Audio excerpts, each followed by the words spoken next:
Tuhan Yesus tidak berubah. Tuhan Yesus hidup. Dia mau menyembuhkan saudara. Pada waktu Tuhan Yesus memperkenalkan dirinya kepada bangsa Israel, bangsa pilihannya, yang baru bebas dari perbudakan di Mesir. Dia berkata, akulah Tuhan, akulah Jehovah Rafa, Tuhan yang menyembuhkan engkau. Dan selama 40 tahun mereka berjalan di padang belantara, tidak ada seorang pun yang lemah di antara mereka. Semuanya sehat, bahkan sol sepatu mereka juga tidak habis, saudaraku. Mujizat Tuhan berlaku atas mereka. Lebih daripada itu diberikan Tuhan mana dari sorga, saudaraku. Tidak berkurang, saudaraku. Di mana saja mereka berada. Saudaraku, Maliaki 3:6 berkata, aku Tuhan yang tidak berubah. Dalam perjanjian lama dia menyembuhkan penyakit. Dalam perjanjian baru apalagi. Kita melihat 75% pelayanan Tuhan selama dia di bumi ini adalah menyembuhkan penyakit. Kemana saja dia pergi dia menyembuhkan penyakit, saudaraku. Sampai sekarang Tuhan berkata, aku mau menyembuhkan engkau, Tuhan berkata. Malam ini terimalah kesembuhan saudara. Malam ini terimalah mujizat saudara.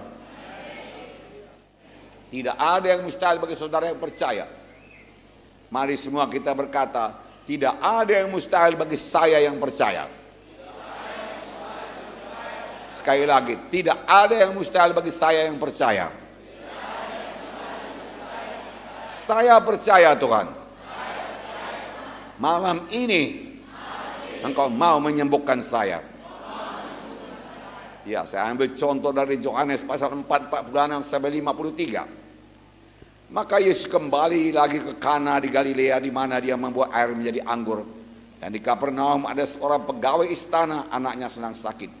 Ketika ia mendengar bahwa Yesus telah datang dari Yudea ke Galilea, pergilah ia kepadanya lalu meminta supaya ia datang dan menyembuhkan anaknya, sebab anaknya itu hampir mati. Kata Yesus kepadanya, jika kamu tidak melihat tanda dan mujizat, kamu tidak percaya. Pegawai istana itu berkata kepadanya, Tuhan, datanglah sebelum anakku mati. Kata Yesus kepadanya, pergilah, anakmu hidup. Orang itu percaya akan perkataan yang dikatakan oleh Tuhan Yesus kepadanya. Lalu ia pergi. Ketika ia masih di tengah jalan, hamba-hambanya telah datang kepadanya dengan kabar bahwa anaknya hidup. Ia bertanya kepada mereka pukul berapa anaknya itu mulai sembuh. Jawab mereka, kemarin siang pukul 1 demamnya hilang. Maka teringatlah ayah itu, bahwa pada saat itulah Yesus berkata kepadanya, anakmu hidup. Lalu ia percaya, ia dan seluruh keluarganya. Di sini kita melihat, saudaraku, Yesus kembali ke Kana di Galilea. Kita mengetahui di Kana di Galilea inilah mujizat Tuhan yang pertama, air menjadi anggur.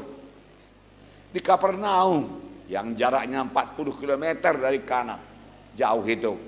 Pada waktu itu jauh, pada waktu sekarang boleh jadi tidak jauh, bisa ditempuh dengan mobil setengah jam, apalagi jalannya mulus, jalan beton. Tetapi pada waktu itu, saudaraku, hanya kuda yang ada dan kereta. Boleh jadi, saudaraku, pegawai istana ini, saudaraku yang anaknya sakit, saudaraku datang kepada Yesus naik kuda, memakan waktu 1 jam 2 jam, saudaraku. Saudara, dia datang kepada Yesus, Tuhan tolonglah, datanglah ke rumahku Tuhan, anakku hampir mati. Tuhan Yesus sebenarnya tidak menolak, Tuhan Yesus sangat mau menyembuhkan anak yang sakit itu. Tetapi dia mau meningkatkan iman mereka.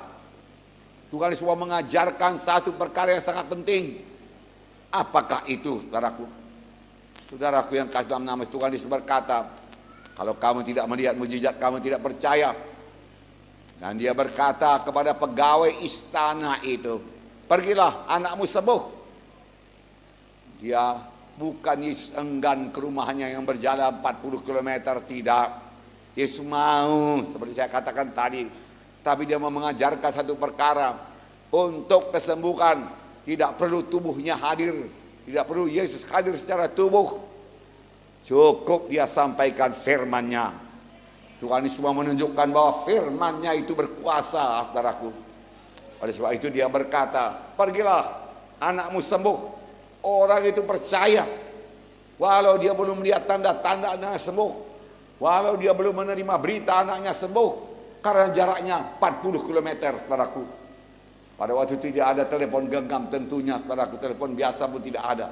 Tapi dia percaya, dia gembira, dia sukacita, dan dia pulang. Di tengah jalan hamba-hambanya datang dan berkata, anakmu sudah sembuh.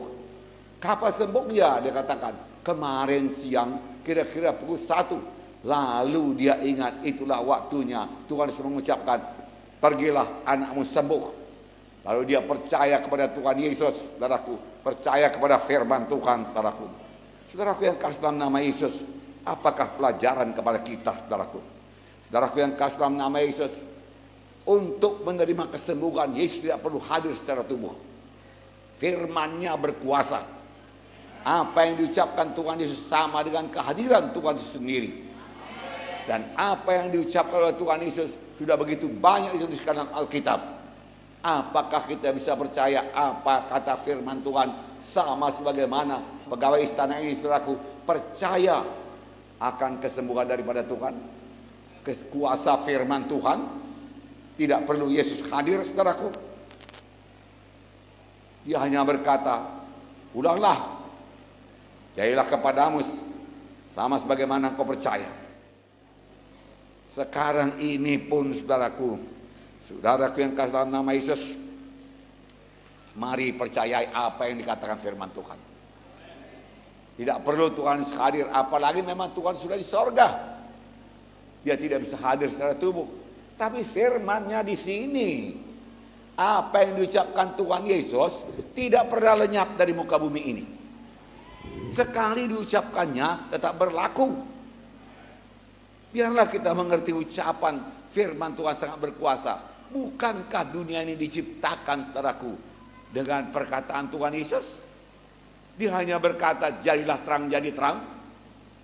Jadilah cakrawala, jadilah langit, jadi semua. Jadilah matahari, bulan dan bintang, jadi.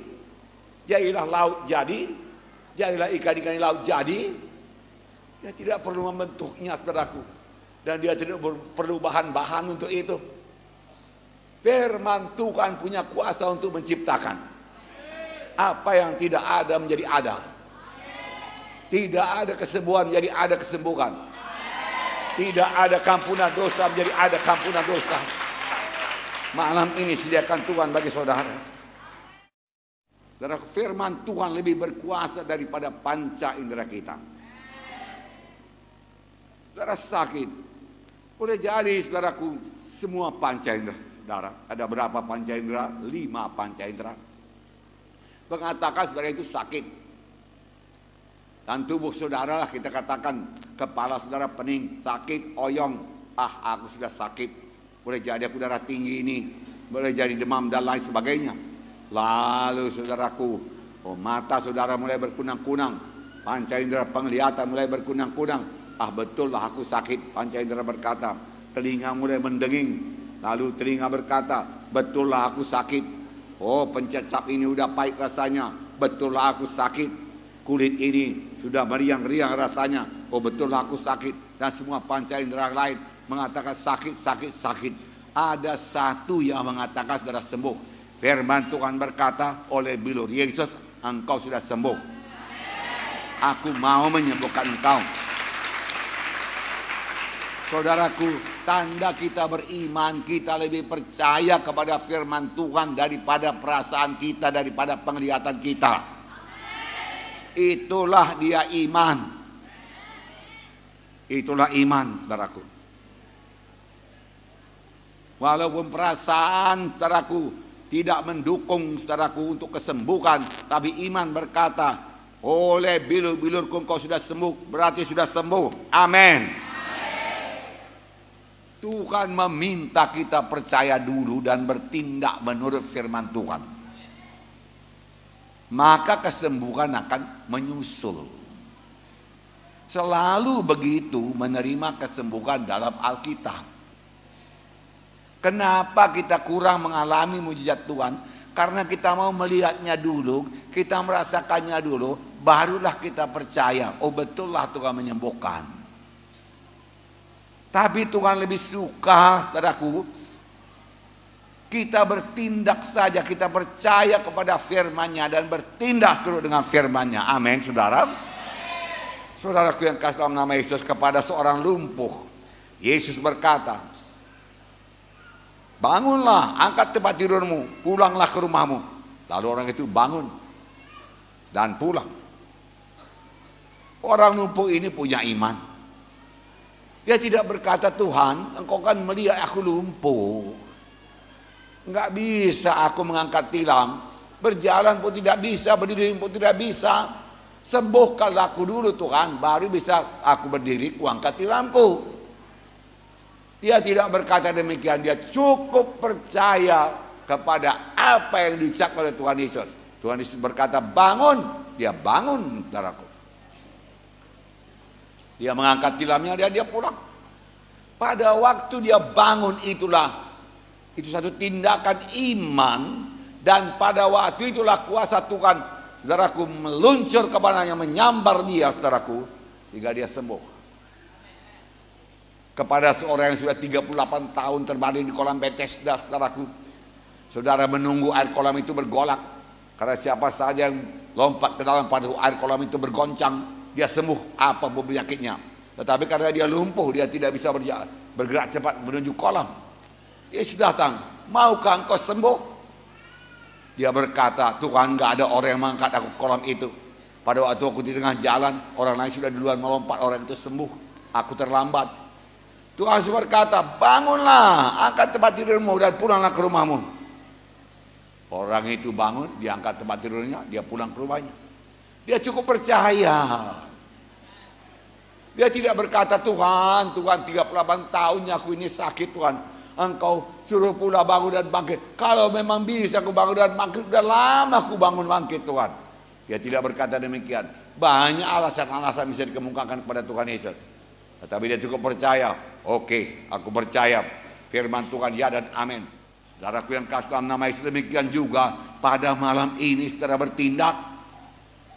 Tuhan sudah berkata demikian, aku sembuh. Amin, saudaraku. Untuk menerima kesembuhan, sangatlah penting kepada mereka yang datang kepada Tuhan segera percaya dan bertindak. Percaya dan bertindak. Percaya dan bertindak. Saudaraku yang kasih dalam nama Yesus, tindakan malam ini. Saudara berkata, Pak Munte, saya ini sudah percayalah. Kalau saya nggak percaya, saya tidak datang kemari. Bagus, itu langkah pertama, percaya. Kemudian setelah saudara didoakan, jangan bergantung lagi pada perasaan saudara, penglihatan saudara. Percayai, haleluya, aku sudah didoakan, hamba Tuhan meletakkan tangan padaku, maka aku sudah sembuh. Aku bangun dan bangkit sekarang. Tuhan, tolong aku, mengalirkan kuasa-Mu, aku bangkit dalam nama Yesus. Haleluya. Maka kesembuhan jadi milik saudara.